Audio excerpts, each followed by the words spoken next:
Assalamualaikum warahmatullahi wabarakatuh. Perkenalkan, nama saya Michael Jordi dengan NIM C0D021043. Saya dari program studi perpajakan Fakultas Ekonomi dan Bisnis Universitas Jambi tahun angkatan 2021. Di sini saya akan menjelaskan materi saya, yaitu konsep penghasilan dalam akuntansi perpajakan. Baiklah teman-teman, pertama-tama saya menjelaskan apa itu pengertian pajak penghasilan. Pajak penghasilan adalah pajak yang dikenakan atas tambahan kemampuan ekonomis yang diterima atau diperoleh wajib pajak, baik yang berasal dari Indonesia maupun luar Indonesia, yang dipakai untuk konsumsi atau menambah kekayaan wajib pajak yang bersangkutan dengan nama dan dalam bentuk apapun. Pajak penghasilan sesuai PSAK nomor 46 bertujuan mengatur perlakuan akuntansi untuk pajak penghasilan, yaitu cara mempertanggungjawabkan konsekuensi pajak pada periode berjalan dan periode mendatang. Untuk yang pertama, nilai tercatat aset yang diakui pada neraca perusahaan atau pelunasan nilai tercatat kewajiban yang diakui pada neraca perusahaan. Yang kedua, transaksi atau kejadian-kejadian lain pada periode berjalan yang diakui pada laporan keuangan perusahaan. Baiklah teman-teman, saya akan menjelaskan yang selanjutnya, yaitu adalah penghasilan sebagai objek pajak penghasilan. Dalam pasal 4 ayat 1 Undang-Undang Pajak Penghasilan merupakan setiap tambahan kemampuan ekonomi yang diterima atau diperoleh wajib pajak atas seluruh penghasilan. Undang-Undang Pajak Penghasilan menganut prinsip pemajakan atas penghasilan dalam pengertian yang luas atau basis luas atau broad base, yaitu pajak dikenakan atas setiap tambahan kemampuan ekonomi yang diterima atau yang diperoleh wajib pajak dari manapun asalnya yang digunakan untuk konsumsi atau menambah kekayaan wajib pajak. Pajak penghasilan merupakan sebuah kewajiban baik perorangan yang sudah memiliki penghasilan ataupun sebuah badan usaha yang diterima selama 1 tahun pajak. Seperti pada perusahaan contohnya, dalam hal pengelolaan barang dan jasa, dalam penghasilan, fokus utama yang menjadi objek pajak adalah penghasilan, yakni setiap tambahan dari kemampuan ekonomis yang diterima dan diperoleh wajib pajak, termasuk yang berasal dari Indonesia maupun luar Indonesia. Baiklah teman-teman, selanjutnya saya akan menjelaskan penghasilan dapat dikenai pajak bersifat final.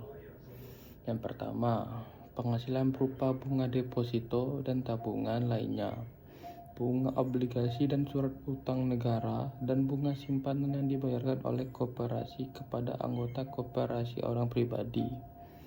Yang kedua, penghasilan berupa hadiah undian.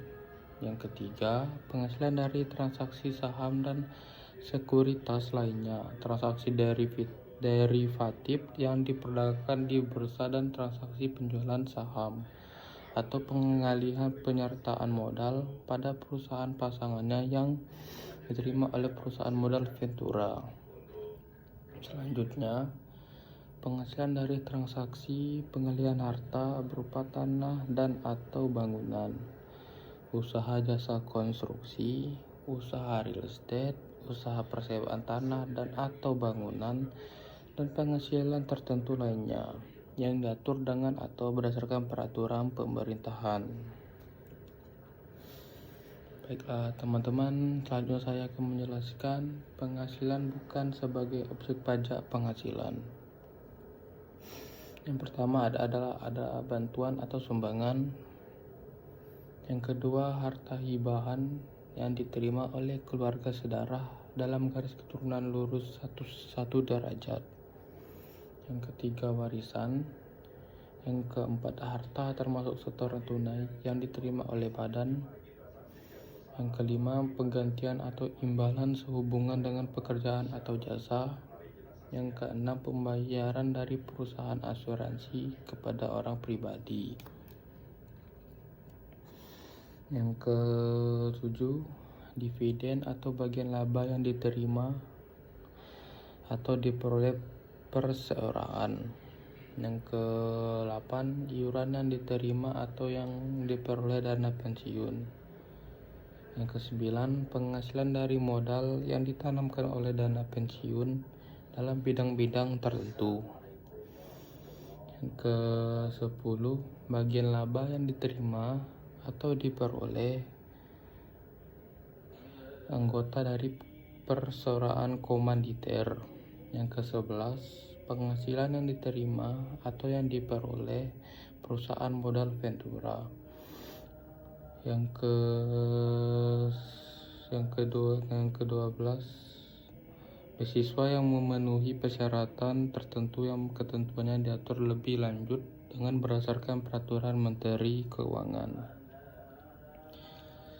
Yang ke-13, sisa lebih yang diterima atau yang diperoleh badan atau lembaga nirlaba yang bergerak dalam bidang pendidikan atau bidang penelitian dan pengembangan.